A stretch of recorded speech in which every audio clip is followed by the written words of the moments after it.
Mr. Rozakis, do you believe that the current laws protect enough the refugees, or must there be any changes? Actually, the only thing that they have as a binding instrument is the European Convention on Human Rights.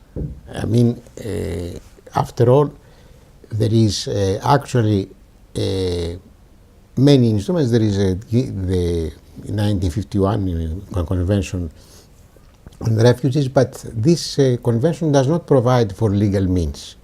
I mean, does not provide for settlement of disputes. The only instrument which provides is the European Convention of Human Rights, which has a court of justice and which adjudicates on these matters. What do you believe should be done now?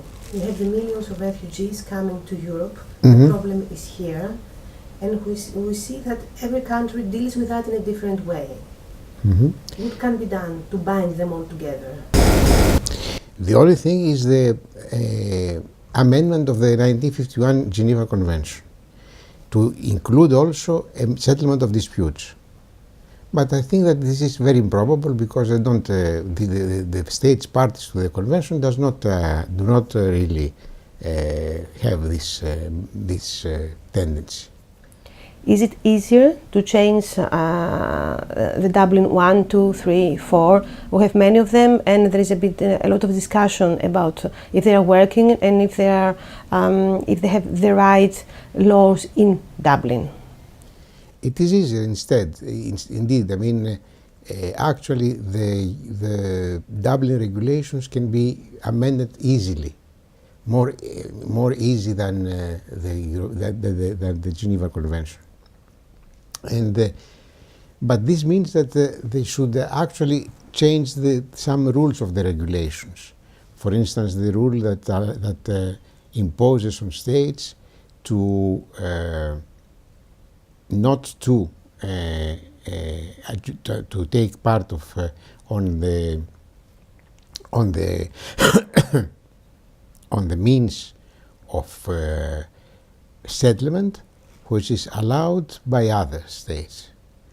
For instance, in case of Greece, we have a problem that other states send back their immigrants to Greece to be actually held for their asylum procedure.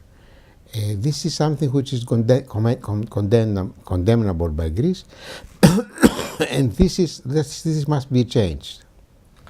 Do you believe that the refugees should have the right to choose where they want to live? I mean, a refugee goes away from Syria because of the war. Does he have the right to choose if he goes to Germany or Sweden or anywhere else? I don't think that it's easy for the European countries now to accept this settlement.